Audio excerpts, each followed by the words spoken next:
ओम शांति। आज 3 मार्च 2026 के बाबा के अनमोल मधुर महावाक्य सुनेंगे। आज की मुरली में बाबा हम बच्चों को टाइटल देते हैं, बच्चे तुम रूप बसंत हो। रूप बसंत अर्थात तुम ज्ञान और योग के द्वारा अपने स्वरूप को निखारते हो और ज्ञान अर्थात सदा बसंत बहार की तरह जीवन को हरा भरा कर देते हो। आज बाबा कहते हैं, बच्चे तुम योग के द्वारा आत्मा को पवित्र बनाते हो और ज्ञान के द्वारा अपनी चोली को रंगते हो। चोला इस शरीर को कहा जाता है, तो आत्मा की चोली को रंगते अर्थात आत्मा के संस्कारों का दिव्यकरण करते हैं। ज्ञान के द्वारा, समझ के द्वारा हम अपने संस्कारों में परिवर्तन लाते हैं, संस्कारों का दिव्यकरण करते हैं अर्थात आत्मा की चोली को रंगते हैं। बहुत सुंदर ये शब्द आज बाबा के अनेक प्रकार के हम बच्चों को परिवर्तन करने की प्रेरणा देते हैं। साथ ही बाबा कहे, जब तुम रूप बसंत बनते हो तो तुम्हारे मुख से कभी भी कोई पत्थर नहीं निकलने चाहिए, सदा ही ज्ञान रत्न निकलने चाहिए। और तुम बच्चों को संग भी ऐसे लोगों से करना है जो सदा ज्ञान की चर्चा करते हो। अगर अवगुणों की चर्चा करते हैं, किसी की निंदा आदि करते हैं, ऐसे बच्चों का संग नहीं करना है। तो तुम बच्चे अपने संग के भी बहुत संभाल रखो। ज्ञानी तू आत्मा, योगी तू आत्मा का संग करो तो उन्नति होगी। तो सुनते हैं आज के बाबा के अनमोल मधुर महावाक्य। ओम शांति। मीठे बच्चे तुम रूप बसंत हो, तुम्हारे मुख से सदैव ज्ञान रत्न ही निकलने चाहिए। जब भी नया कोई आए तो उसे बाप की पहचान दो। आज की मुरली से प्रश्न है, अपनी अवस्था को एक रस बनाने का साधन कौन से है? अपनी अवस्था को एक रस बनाने का साधन कौन सा है? उत्तर है, संग की संभाल करो तो अवस्था एक रस बनती जाएगी। हमेशा अच्छे सर्विसेबल स्टूडेंट का संग करना चाहिए। अगर कोई ज्ञान और योग के सिवाय उल्टी बातें करते हैं, मुख से रत्नों के बदले पत्थर निकालते हैं, तो उनके संग से हमेशा सावधान रहना चाहिए। आज की मुरली से पहले गीत बजा है, रात के राही थक मत जाना, सुबह की मंजिल दूर नहीं। ओम शांति। ज्ञान और विज्ञान, इसको कहेंगे अलफ और बे। बाप ज्ञान देते हैं अलफ और बे का। दिल्ली में विज्ञान भवन है, परंतु वह कोई अर्थ नहीं जानते। तुम बच्चे जानते हो ज्ञान और योग। हमारे ब्राह्मण जीवन में ज्ञान और योग का बहुत महत्व है। योग से हम पवित्र बनते हैं, ज्ञान से हमारी चोली रंगती है, अर्थात हमारे संस्कारों में परिवर्तन आता है। हम सारे चक्र को जान जाते हैं। योग की यात्रा के लिए भी ये ज्ञान मिलता है। योग की यात्रा कैसे करनी है, उसके लिए भी यह ज्ञान मिलता है। वह कोई योग के लिए ज्ञान नहीं देते हैं, वो तो शारीरिक आसनों का योग सिखाते। तो बाबा कहे, वह कोई योग के लिए ज्ञान नहीं देते, वह तो स्थूल में ड्रिल आदि सिखाते हैं। यह है सूक्ष्म और मूल बात, बहुत सूक्ष्म बात है और मूल बात है। गीत भी उनसे ताल्लुक रखते हैं। मूल बात और सूक्ष्म बात से ही गीत का भी कनेक्शन है। गीत गाया है, रात के राही थक मत जाना। तो बाप कहते हैं, हे बच्चे, हे मूल वतन के राही, पतित पावन बाप ही सर्व का सदगति दाता है। वही सबको रास्ता बताएंगे घर जाने का। तुम्हारे पास मनुष्य आते हैं समझने के लिए। किसके पास आते हैं? प्रजापिता ब्रह्मा कुमार कुमारियों के पास आते हैं। तो तुमको उनसे पूछना चाहिए। क्या पूछना चाहिए? तुम किसके पास आए हो? मनुष्य साधु संत महात्मा के पास जाते हैं, उनका नाम भी रहता है। महात्माओं के पास जाते हैं तो उनका नाम भी रहता है, फलाने महात्मा जी। यह तो नाम ही है, प्रजापिता ब्रह्मा कुमार कुमारी। बीके तो ढेर है। तुमको पूछना है, किसके पास आए हो? प्रजापिता ब्रह्मा तुम्हारा क्या लगता है? वह तो सबका बाप ठहरा ना। कोई कहते हैं, आपके महात्मा जी गुरु जी का दर्शन करें। बोलो, तुम गुरु कैसे कहते हो? नाम ही रखा हुआ है प्रजापिता ब्रह्मा कुमारी, तो वो बाप हुआ ना, न कि गुरु। प्रजापिता ब्रह्मा कुमार कुमारी माना ही इनका कोई बाप है? वह तो तुम्हारा भी बाप ठहरा। प्रजापिता ब्रह्मा तो सारी मनुष्य सृष्टि का बाप है, परम पिता परमात्मा भी सारी मनुष्य सृष्टि का बाप है। तो बाबा कहे, वह तो तुम्हारा भी बाप ठहरा। बोलो, हम बीके के बाप से मिलने चाहते हो? हम बीके के बाप से मिलने चाहते हो? प्रजापिता का नाम कभी सुना है? इतने बच्चे और बच्चियां हैं। बाप का मालूम पड़े तब समझे बेहद का बाप है। प्रजापिता ब्रह्मा का भी जरूर कोई बाप होगा। तो कोई भी आते हैं, उनसे पूछना है, किसके पास आए हो? बोर्ड पर क्या लिखा हुआ है? जबकि इतने ढेर सेंटर्स है, ब्रह्मा कुमार कुमारी इतने हैं, तो जरूर बाप होगा, गुरु हो ना सके। पहले तो यह बुद्धि से निकले, समझे ये घर है, कोई फैमिली में आया हूं। हम प्रजापिता ब्रह्मा की संतान है, तो जरूर तुम भी होंगे। हम हैं उनकी संतान, तो जरूर तुम भी होंगे। अच्छा, वो ब्रह्मा फिर किसका बच्चा है? ब्रह्मा विष्णु शंकर का रचयिता तो परमपिता परमात्मा शिव है। वह है ही बिंदी, उनका नाम है शिव। वह हमारा दादा है। तुम्हारी आत्मा भी उनकी संतान है। ब्रह्मा के तुम भी संतान हो। तो तुम ऐसे कहो कि हम बाप दादा से मिलने चाहते हैं। बाबा कहे, दोनों बाप का परिचय देते हुए स्पष्ट करो कि किससे मिलने आए हैं। एक फैमिली में आए हैं, तो जरूर हम बाप दादा से मिलने चाहते हैं।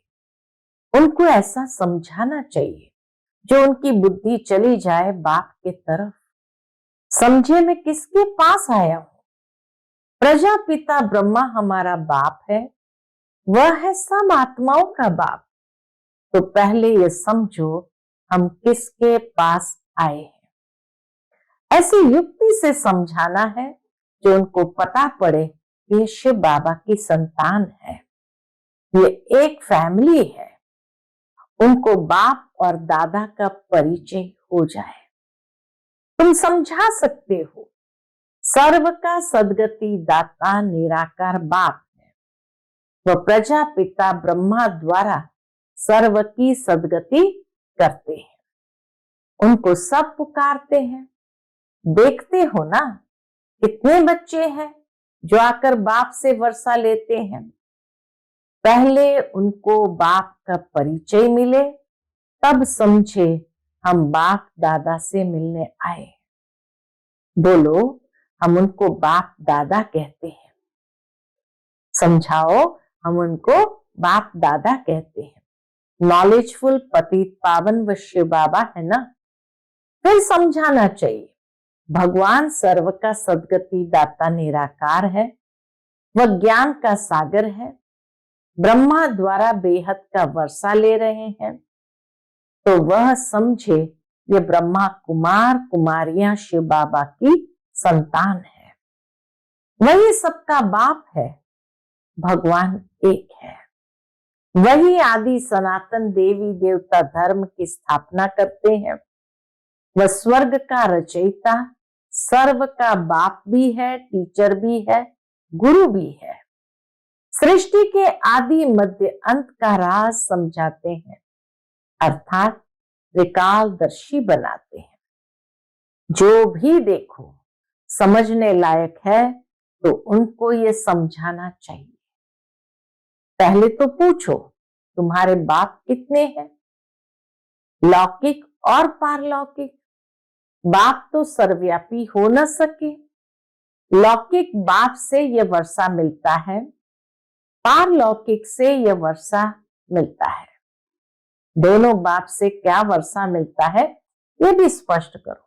तो लौकिक बाप से यह वर्षा मिलता है और पारलौकिक बाप से यह वर्षा मिलता है, फिर उनको सर्वव्यापी कैसे कह सकते हैं? ये अक्षर नोट कर धारण करो। ये समझाना जरूर पड़ता है, समझाने वाले तुम ठहरे। ये घर है, हमारा गुरु नहीं। देखते हो यह सब ब्रह्मा कुमार कुमारियां हैं, वर्षा हमको निराकार शिव बाबा ही देते हैं, जो सर्व का सद्गति दाता है। ब्रह्मा को सर्व का सद्गति दाता पतित पावन लिबरेटर नहीं कहा जा सकता, ये शिव बाबा की ही महिमा है। जो भी आए उनको यही समझाओ, ये सर्व का बाप दादा है, वही बाप स्वर्ग का रचयिता है, ब्रह्मा द्वारा विष्णुपुरी की स्थापना करते हैं। ऐसे तुम किसको भी समझाएंगे तो फिर बाप के पास आने की दरकार ही नहीं रहेगी। वह तो हिरे हुए हैं। दुनिया के लोग तो आदती है कहेंगे गुरु जी का दर्शन करें, भक्ति मार्ग में गुरु की बहुत महिमा करते हैं। वेद शास्त्र यात्रा आदि सब गुरु ही सिखलाते हैं। तुमको समझाना है मनुष्य गुरु हो नहीं सकते। हम ब्रह्मा को भी गुरु नहीं कहते, सतगुरु एक है। कोई मनुष्य ज्ञान का सागर हो नहीं सकता, वह सब है भक्ति मार्ग के शास्त्र पढ़ने वाले, उनको शास्त्र का ज्ञान कहा जाता है, जिसको फिलॉसफी कहते हैं। शास्त्र के ज्ञान को फिलॉसफी कहते हैं। यहां हमको ज्ञान सागर बाप पढ़ाते हैं, ये स्पिरिचुअल नॉलेज है, ये कोई फिलॉसफी नहीं है, लेकिन ये आध्यात्मिक ज्ञान है, फिर स्पिरिचुअल नॉलेज है। ज्ञान सागर ब्रह्मा विष्णु शंकर को नहीं कह सकते तो मनुष्य को कैसे कह सकते? ज्ञान की अथॉरिटी मनुष्य हो न सके। शास्त्रों की अथॉरिटी भी परमपिता परमात्मा को कहा जाता है। दिखाते हैं परम पिता परमात्मा ब्रह्मा द्वारा सभी वेदों शास्त्रों का सार इनके द्वारा समझाते हैं, उनके द्वारा ब्रह्मा बाबा के द्वारा समझाते हैं। बाप कहते मुझे कोई जानते ही नहीं, तो वर्षा कहां से मिले? बेहद का वर्षा बेहद के बाप द्वारा ही मिलता है। अब ये बाबा क्या कर रहे हैं? पूछते बाबा अब ये बाबा क्या कर रहे हैं? ये होली और धुरिया है ना, ज्ञान और विज्ञान। अक्षर सिर्फ दो है, मन मना भव का भी ज्ञान देते हैं। तो मुझे याद करो तो तुम्हारे विकर्म विनाश होंगे। तो यह ज्ञान विज्ञान होली और धुरिया मनुष्य में ज्ञान न होने के कारण वह तो एक दो के मुख में धूल डालते हैं। है भी ऐसे, गति सदगति किसकी भी होती नहीं। धूल ही मुख में डालते हैं, ज्ञान का तीसरा नेत्र किसको भी है नहीं। दंत कथाएं सुनते आए हैं, उनको कहा जाता है ब्लाइंड फेथ। अब तुम आत्माओं को ज्ञान का तीसरा नेत्र मिला है। तुम बच्चों को बाप से वर्षे की प्राप्ति के लिए राय देनी है, तो उनको पता पड़े। बाबा कहे वर्षे की प्राप्ति के लिए सबको राय देनी है, तो उनको पता पड़े। ये वर्षा ले रहे हैं ब्रह्मा द्वारा, और कोई द्वारा मिल नहीं सकता। ये वर्षा ब्रह्मा द्वारा ही मिल सकता है और कोई द्वारा नहीं मिल सकता। सब सेंटर्स पर यह नाम लिखा हुआ है, प्रजापिता ब्रह्मा कुमार कुमारियां। अगर गीता पाठशाला लिखे तो कॉमन बात हो जाती है।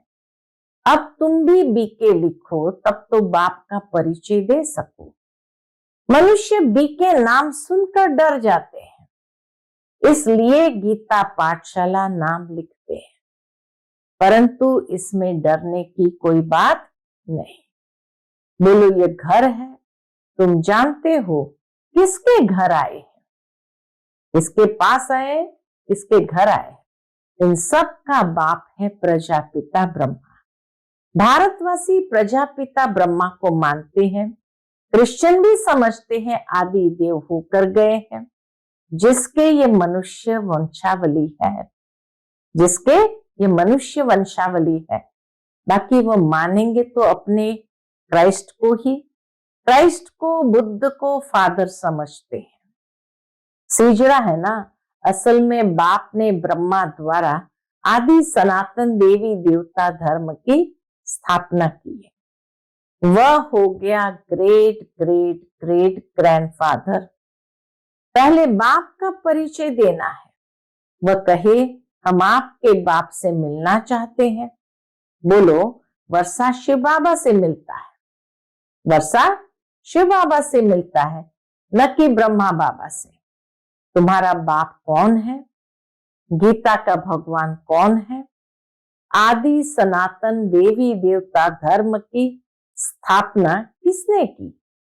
बाप नाम कहने से समझेंगे कि सब ब्रह्मा कुमार कुमारियां शिव बाबा की औलाद है। वर्षा मिलता है शिव से ब्रह्मा द्वारा गति सदगति का। वह इस समय हमको जीवन मुक्ति दे रहे हैं, बाकी सब मुक्ति में चले जाएंगे। ये ज्ञान तुम बच्चों की बुद्धि में रहना चाहिए। कोई भी आए उसको समझाओ किसको मिलना चाहते हो। वह तो हमारा भी और तुम्हारा भी बाप है, गुरु गोसाई तो है ही नहीं। यह तो तुम समझते हो, जैसे कि होली धुरिया कराते हो, नहीं तो होली धुरिया का कोई अर्थ नहीं निकलता। ज्ञान से चोली रंगते हो, ज्ञान से आत्मा की चोली रंगते हो, अर्थात उसके संस्कारों को रंगते हो। आत्मा इस चोले के अंदर है, शरीर चोला है, संस्कार चोली है। तो आत्मा इस चोले के अंदर है, वह पवित्र बनने से शरीर भी पवित्र मिलेगा। यह तो पवित्र शरीर नहीं है, यह खलास हो जाना है। पतित शरीर तो खलास हो जाना है। गंगा स्नान शरीर को कराते हैं, परंतु पतित पावन बाप के सिवाय कोई है नहीं। पतित पावन एक बाप ही है, बाप के सिवाय कोई नहीं है। पतित आत्मा बनती है, तो आत्मा पानी के स्नान से पावन हो नहीं सकती। यह किसको पता नहीं है। वह तो आत्मा सो परमात्मा कह देते हैं। आत्मा निर्लेप है। अभी जो सेंसिबल बने हैं वे ही धारण कर और करा सकते हैं। जिन बच्चों के मुख से सदैव रत्न ही निकलते हैं, उनको रूप बसंत कहा जाता है। सिवाय ज्ञान विज्ञान के बाकी आपस में कुछ भी लेन देन करते हैं, वे पत्थर ही मारते हैं, सर्विस बदले डिसर्विस करते हैं। तो ऐसे जन्म एक दो को पत्थर मारते आए, तो ऐसे जन्म से एक दो को पत्थर मारते ही आए। अब बाप कहते हैं तुमको ज्ञान विज्ञान की बातें कर दिल को खुश करना है। अब बाप क्या कहते हैं, तुम्हें ज्ञान विज्ञान की बातें कर दिल को खुश करना है। जरमुई जरमुई की बातें नहीं सुननी चाहिए। ये ज्ञान है ना, पत्थर तो सारी दुनिया एक दो को मारती है, तुम बच्चे तो रूप बसंत हो, तुमको ज्ञान विज्ञान के सिवाय, बाबा कहे तुमको ज्ञान विज्ञान के सिवाय न कुछ सुनना है न सुनाना है। जो उल्टी बातें करते हैं उनका संग ही खराब है। जो बहुत सर्विस करने वाले हैं उनका संग तारे। कोई ब्राह्मण रूप बसंत है, कोई ब्राह्मण बनकर फिर उल्टी सुल्टी बातें करते हैं। ऐसे का संग नहीं करना चाहिए। नेगेटिव बातें सुनाने वाले का संग नहीं करना चाहिए और ये नुकसान कर देंगे। बाबा बार बार सावधानी देते हैं, उल्टी सुल्टी बातें एक दो में भी कभी नहीं करो, एक दो में भी कभी नहीं करो, नहीं तो अपने भी सत्यानाश दूसरे की भी सत्यानाश कर देते हैं, तो फिर पद भ्रष्ट हो पड़ता है। बाबा कितना सहज कर सुनाते हैं। शौक होना चाहिए, सर्विस का भी बाबा कहे शौक होना चाहिए। बाबा हम जाकर बहुतों को ये नॉलेज देते हैं, वही बाप के सच्चे बच्चे हैं। सर्विसेबल बच्चे भी बाप भी महिमा करते हैं। कौन अच्छे स्टूडेंट का संग रखते हैं, बाबा से पूछो तो बता सकते हैं। किसका संग करना चाहिए, बाबा से पूछेंगे तो बाबा बता देंगे किसका संग करना चाहिए। कौन बाबा के दिल पर चढ़े हुए हैं, वह झट बताएंगे। सर्विस करने वालों का बाबा को भी रिगार्ड है, बाबा भी ऐसे बच्चों का रिगार्ड रखते हैं। कोई कोई तो सर्विस भी नहीं कर सकते हैं, ऐसे बहुतों को खराब संग मिलने से अवस्था नीचे ऊपर हो जाती है। हाँ, कोई स्थूल सर्विस में अच्छे हैं, वह भी अच्छा वर्षा पा लेते हैं। अलफ और बे समझना तो बड़ा सहज है। कोई को भी सिर्फ बोलो, बाबा के कोई को भी सिर्फ बोलो बाप को और वर्षे को याद करो, बस अक्षर ही दो है, अलफ और बे। यह तो बिल्कुल सहज है। कोई भी आए तो उनको सिर्फ कहो बाप का फरमान है माम एकम याद करो, बस। सबसे बड़ी खातरी यह है, बाप कहते मुझे याद करो तो तुमको स्वर्ग का वर्षा मिल जाएगा। हर सेंटर में ऐसे नंबरवार है। कोई तो डिटेल में समझा सकते हैं, नहीं समझा सकते हैं तो सिर्फ यह बताओ कल्प पहले भी बाप ने कहा था कि माम एकम याद करो, और कोई भी देहधारी देवता आदि को भी याद न करो, ताकि झरमुई झरमुई फलाना ऐसे कहते हैं, यह करते हैं, कुछ भी नहीं करो। बाबा कहते तुम उन बातों में जाओ ही नहीं। यह बाबा ने तुमको होली और धुरिया खिलाया, बाकी रंग आदि लगाना तो आसुरी मनुष्यों का काम है। कोई किसकी ग्लानी बैठ सुनाए तो नहीं सुननी चाहिए। बाबा कहे कोई किसकी ग्लानी बैठ सुनाए तो नहीं सुनना चाहिए। बाबा कितनी अच्छी बातें सुनाते हैं, मन मना भव मध्याजी भव। कोई भी आए तो उसको समझाओ शिव बाबा सबका बाप है, वह तो कहते मुझे याद करो तो स्वर्ग का वर्षा मिल जाएगा। गीता का भगवान भी वह है, मौत सामने खड़ा है, तो तुम बच्चों का काम है सर्विस करना, बाप की याद दिलाना, बाप की याद दिलाना।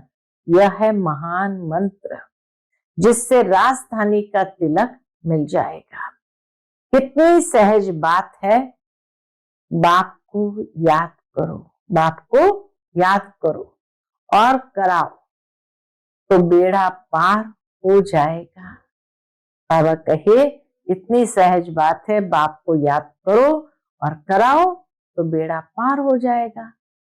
अच्छा, मीठे मीठे सिखिलदे बच्चों प्रति माता पिता बाप दादा का याद प्यार और गुड मॉर्निंग। रूहानी बाप की रूहानी बच्चों को नमस्ते। हम सब रूहानी बच्चों की रूहानी माता पिता बाप दादा को याद प्यार, गुड मॉर्निंग और नमस्ते। नमस्ते, शुक्रिया बाबा, शुक्रिया। आज की मुरली से धारणा के लिए मुख्य सार है। पहली पॉइंट, सेंसिबल बन, सबको बाप का परिचय देना है। मुख से कभी पत्थर निकाल डिससर्विस नहीं करनी है। ज्ञान योग के सिवाय दूसरी कोई चर्चा ही नहीं करनी है। दूसरी पॉइंट है, जो रूप बसंत है, सर्विसेबल है, उनका ही संग करना है। जो उल्टे सुलटी बातें सुनाए उसका संग नहीं करना है। आज का बाप दादा का मधुर वरदान हम बच्चों के प्रति है, नॉलेज द्वारा रावण के बहुरूपों को जानकर उसकी अट्रैक्शन से मुक्त रहने वाले हिम्मतवान भव। नॉलेज द्वारा रावण के बहुरूपों को जानकर उसकी अट्रैक्शन से मुक्त रहने वाले हिम्मतवान भव। जो बच्चे नॉलेज द्वारा रावण के बहुरूपों को अच्छी तरह से जान गए हैं, उनके आगे व नजदीक भी नहीं आ सकती। चाहे सोने का चाहे हीरे का रूप धारण करे। सोने हिरण देखा है ना शास्त्रों में, तो बाबा कहे चाहे सोने का चाहे हीरे का रूप धारण करे, लेकिन उसकी अट्रैक्शन में नहीं आएंगे। ऐसी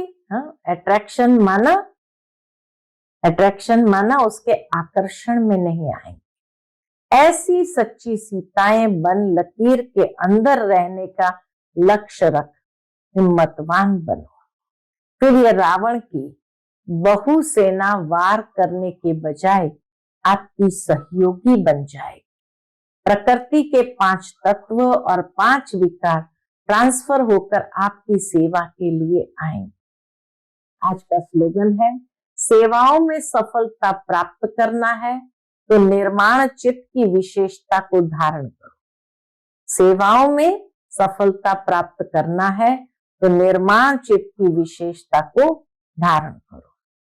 आज का व्यक्त इशारा, निश्चय के फाउंडेशन को मजबूत कर सदा निर्भय और निश्चिंत रहो।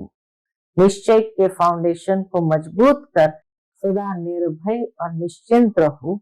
इसके अंतर्गत विजयी बनने का फाउंडेशन है निश्चय। फाउंडेशन अगर पक्का है तो बिल्डिंग हिल नहीं सकती, निश्चिंत रहते हैं। अगर फाउंडेशन कच्चा है तो थोड़ा सा भी तूफान आएगा, थोड़ी भी धरनी हिलेगी तो भय होगा कि ये बिल्डिंग हमारी गिर नहीं जाए या क्रैक नहीं हो जाए, दरार नहीं आ जाए। लेकिन निश्चय का फाउंडेशन पक्का होगा तो निर्भय और निश्चिंत रहेंगे। अच्छा, ओम शांति।